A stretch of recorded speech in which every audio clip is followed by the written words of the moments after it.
नमस्कार, मी प्रिया काळे. तरुण भारतच्या न्यूज बुलेटिनमध्ये आपल्या सर्वांचं स्वागत. आता पाहूया ठळक घडामोडी.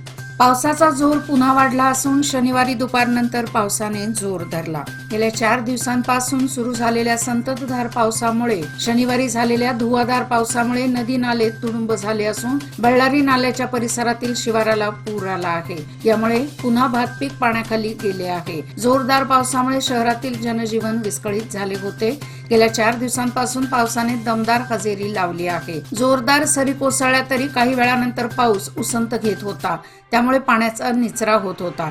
मात्र शनिवारी दुपारी 12 नंतर पावसाच्या दमदार सरी कोसळल्या, त्यामुळे सर्वत्र पाणीच पाणी झाले होते.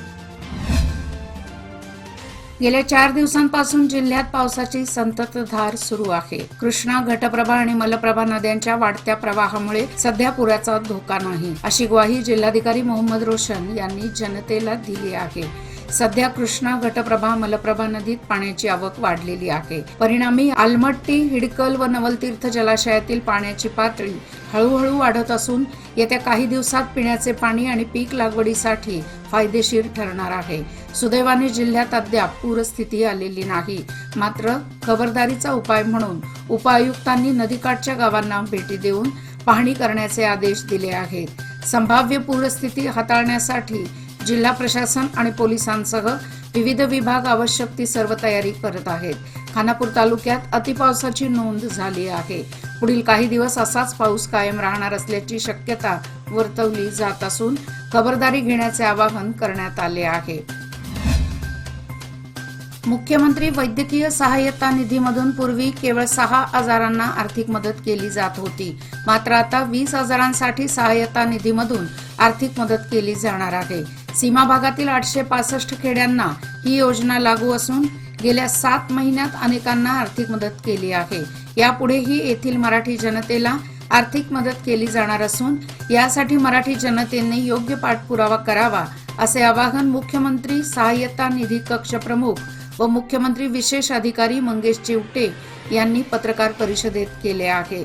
या पत्रकार परिषदेत मध्यवर्ती महाराष्ट्र एकीकरण समितीचे सरचिटणीस मालोजी अष्टेकर, शहर महाराष्ट्र एकीकरण समितीचे कार्याध्यक्ष रणजित चव्हाण पाटील, रमाकांत कोंडुस्कर, माजी नगरसेवक नेताजी जाधव, कोल्हापूरचे प्रशांत साळुंखे, लक्ष्मीकांत पाटील निप्पाणी, महादेव पाटील, आनंद आपटेकर, प्रशांत भातखांडे, सागर पाटील आदी उपस्थित होते.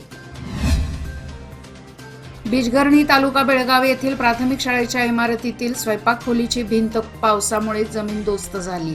रात्रीच्या वेळी इमारतीमध्ये कोणी नसल्याने कोणाच्याही जीविताला धोका पोचला नाही. या खोलीची भिंत रात्री जमीनदोस्त झाली, तर उर्वरित काही भाग नादुरुस्त अवस्थेत आहे. तिच्या 4 बाजूच्या भिंतींना भेगा पडल्या आहेत, तर छप्पर नादुरुस्त झाले आहे. ही शाळेसाठी स्वयंपाक खोली सरकारतर्फे बांधण्यात आली होती. या खोलीचे बांधकाम ही निकृष्ट दर्जाचे राहिल्याने गळती निर्माण झाली होती. त्यामुळे सदर भिंत कोसळली असल्याचे सांगण्यात आले आहे. खानापूर रामनगर मार्गे अनमोडकडे जाणाऱ्या रस्त्याची दुरावस्था धक्कादायक बनली आहे. वर्ष उलटून गेले तरी या रस्त्याचे काम संथ गतीने सुरू आहे. गोवा ते खानापूर मार्गे अनमोड या रस्त्याचे सुरू असलेले काम आणि धुवाधार पाऊस यामुळे मार्गावर वारंवार पाणी तुंबून राहत आहे. मार्गावर सुटणाऱ्या पाण्यामुळे वाहन चालकांना तारेवरची कसरत करावी लागत आहे. या रस्त्याच्या कामाबाबत जनतेने अनेक वेळा शासनाकडे दाद मागितली, पण त्याचा काहीही उपयोग झाला नाही. सततच्या पावसाच्या पार्श्वभूमीवर या मार्गावरून ये जा करणाऱ्या वाहनधारकांचे हाल होत असल्याचे दिसून येत आहे. महिला व बालकल्याण खात्याची इमारत जीर्ण झाली आहे. सध्या होत असलेल्या पावसामुळे इमारतीला गळती लागली आहे. अशा अवस्थेतच कर्मचाऱ्यांना काम करावे लागत आहे. त्याबरोबर नागरिकांनाही या गळतीतूनच ये जा करावी लागत आहे. महिला व बालकांच्या विकासासाठी कार्यरत असलेल्या इमारतीची दुर्दशा झाल्याने प्रथमतः इमारतीचीच दुरुस्ती करण्याची गरज आहे. शिवाजीनगर येथे असलेल्या या इमारतीच्या भिंतींना भेगा पडल्या आहेत.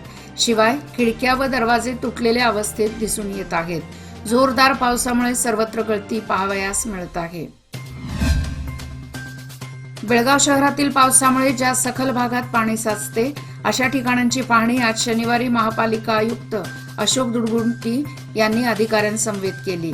अतिवृष्टीच्या काळात सखल भागात पाणी साचून नागरिकांची गैरसोय होणार नाही.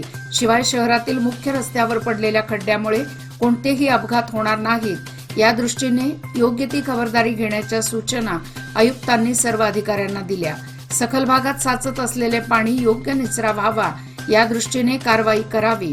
तसेच रस्त्यावरील पावसाळी गटाराची झाकणे उघडून वाहून आलेला कचरा तातडीने साफ करण्याचे निर्देश या पाहणी दरम्यान आयुक्तांनी दिले. हवामान खात्याने दिलेल्या अतिवृष्टीच्या पार्श्वभूमीवर शहरातील अनेक परिसरातील पावसात पाणी साचून हा परिसर जलमय होतो.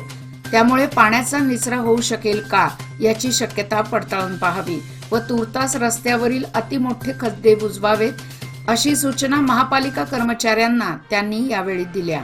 महिलांची शक्ती हीच समृद्ध भविष्याची निर्मिती. लोकमान्य घेऊन आले आहेत महिला उन्नती योजना, जी देते तुमच्या गुंतवणुकीवर 10% आकर्षक व्याजदर फक्त 500 दिवसांकरिता. किमान गुंतवणूक 10,000 रुपये. अधिक माहितीसाठी आजच कॉल करा 1800-212-4050. योजना फक्त महिला सभासदांकरिता. नियम व अटी लागू. लोकमान्य, जिथे पैसे वाढतात आणि नातं वृद्धिंगत होतं.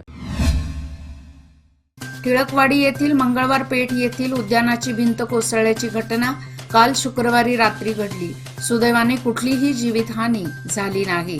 अग्निशामक व पालिकेच्या कर्मचाऱ्यांनी उद्यान विभागाच्या कर्मचाऱ्यांच्या मदतीने भिंतीचा कोसळलेला भाग बाजूला करत रस्ता वाहतुकीसाठी मोकळा करून दिला. 4 दिवस मुसळधार पाऊस चालू आहे. काल रात्री वाऱ्यासह जोरदार पाऊस असल्याने उद्यानाची जुनी संरक्षण भिंत रस्त्यावर कोसळली आहे. बेळगाव शहरात 4-5 दिवसांपासून पावसाच्या सरी कोसळत आहेत. यावर्षी पावसात सातत्य असून त्याचा भूजल पातळी वाढण्यास फायदा होणार आहे. शहरात शनिवारी सायंकाळी 6 पर्यंत कमालीची पावसाची नोंद झाली. पावसाचा जोर आणखी 4 दिवस कायम राहणार आहे. ग्रामीण भागात जोरदार पाऊस सुरू आहे. शुक्रवारी रात्री सुरू झालेला पाऊस शनिवारी दुपारपर्यंत सुरू होता. त्यानंतर सायंकाळी अधूनमधून जोरदार पावसाच्या सरी असे चित्र कायम होते. काही वसाहतीत पावसाचे पाणी शिरले तर अनेक ठिकाणी शेती पाण्याखाली गेली आहे.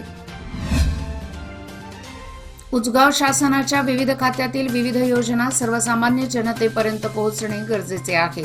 यासाठीच येथे अधिकारी उपस्थित राहून सरकारमार्फत ज्या योजना मंजूर होतात त्या सर्व योजना सर्वसामान्य माणसांपर्यंत पोहोचवण्यात याव्यात. तसेच त्या योजनांची तात्काळ माहिती ग्रामपंचायतमध्ये देण्यात यावी. तरच या योजना शेतकऱ्यांमार्फत पोहोचून त्याचा खऱ्या अर्थाने शेतकऱ्यांना फायदा होईल. उचगाव ग्रामपंचायत येथे घेण्यात आलेल्या केडीपी सभेमध्ये बोलताना उचगाव ग्रामपंचायतीचे उपाध्यक्ष बाळकृष्ण तेरसे यांनी सांगितले. या सभेच्या अध्यक्षस्थानी ग्रामपंचायत अध्यक्ष मथुरा तेरसे या होत्या. बाळवाडी तालुका हुक्केरी येथील मसोबा रस्त्यानजीक असणारे घर पावसाच्या माऱ्याने कोसळले.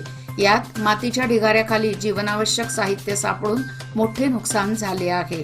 यल्लप्पा बागेवाडी असे नुकसानग्रस्त घर मालकाचे नाव आहे. गत 2 दिवसांपासून कोसळत असणाऱ्या पावसाने जीर्ण झालेल्या भिंतीत पाणी शिरल्याने घर कोसळले आहे. या घटनेची माहिती मिळताच ग्रामपंचायत सदस्य विजय मूर्ती, लग्मन्ना खोत, तलाठी सूरज परीट आदींनी भेट देऊन या घटनेचा पंचनामा केला आहे. नुकसान भरपाई देण्याच्या दृष्टीने प्रयत्न करू असे आश्वासन यावेळी त्यांनी दिले. शुक्रवारपासून सुरू असलेल्या पावसाने शनिवारी दिवसभर उसंत न घेता हजेरी लावल्यामुळे हुक्केरी तालुक्यातील 6 बंधारे पाण्याखाली गेले आहेत. या बंधाऱ्यावरून होणारा लोकसंपर्क तुटला आहे. दरम्यान वाढत्या पाणी पातळीमुळे नदीकाठच्या नागरिकांनी दक्ष राहावे असा इशारा तालुका प्रशासनाने दिला आहे. नद्यांच्या पाणी पातळीत वाढ होत असल्यामुळे पूरस्थिती निर्माण होण्याची शक्यता वर्तवली जात आहे. सलामवाडी, शट्टीहळ्ळी, मोदगा, दड्डी, अर्नाळ व गोटूर हे 6 बंधारे पाण्याखाली गेले आहेत. गेल्या 4-5 दिवसांपासून संततधार असणाऱ्या पावसाचा शुक्रवारी रात्री तसेच शनिवारी काहीसा जोर वाढल्याचे दिसून आले. राधानगरी भागात तसेच पाणलोट क्षेत्रातही पाऊस वाढल्याने निपाणी तालुक्यातील वेदगंगा व दूधगंगा नद्यांच्या पाणी पातळीत अधिकच वाढ होत आहे. शनिवारी प्रांत अधिकारी सुभाष संपगावी यांनी तहसीलदार M.N. बळीगार यांच्यासह दूधगंगा व वेदगंगा नदीकाठची पाहणी केली. बेडकीहाळ, कारदगाव व यमगर्णी येथे ही पाहणी करण्यात आली. यावेळी नद्यांची पाणी पातळी वाढल्याने संभाव्य पूरस्थितीला तोंड देण्यासाठी सज्ज राहण्याचे आदेश तालुका प्रशासनाला दिले. हुक्केरी तालुक्यातील शटहळ्ळी येथील घटप्रभा नदीला पाण्याच्या पातळीत वाढ झाली आहे. तालुक्यात पावसाची संततधार वाढली असून शट्टीहळ्ळी मरणहोळ पूल पाण्याखाली गेला आहे. गेल्या 15 दिवसांपासून मोदगा बांधारा पाण्याखाली गेला आहे. मरणहोळ ते मोदगे 7 किलोमीटर अंतर आहे. येथील त्या मुलांना खासगी गाडीने शट्टीहळ्ळी मार्गे शाळेला आणणे व परत घरी पोहोचवण्याचे काम करत आहे. शट्टीहळ्ळी बांधाऱ्यावर पाणी आल्याने मरणहोळ लमानवाडा गावचा शट्टीहळ्ळीशी संपर्क तुटला आहे. यामुळे वाहनधारकांसह परिसरातील नागरिकांना अडचणीचे ठरत आहे. याचबरोबर आजचे बातमीपत्र इथेच संपले. अधिक माहिती आणि ताज्या घडामोडी करता पाहत रहा तरुण भारत न्यूज चॅनल. तसेच आमच्या चॅनलला लाईक, शेअर आणि सबस्क्राईब करायला विसरू नका. आणि विश्वासार्ह बातम्यासाठी दररोज वाचा दैनिक तरुण भारत. धन्यवाद.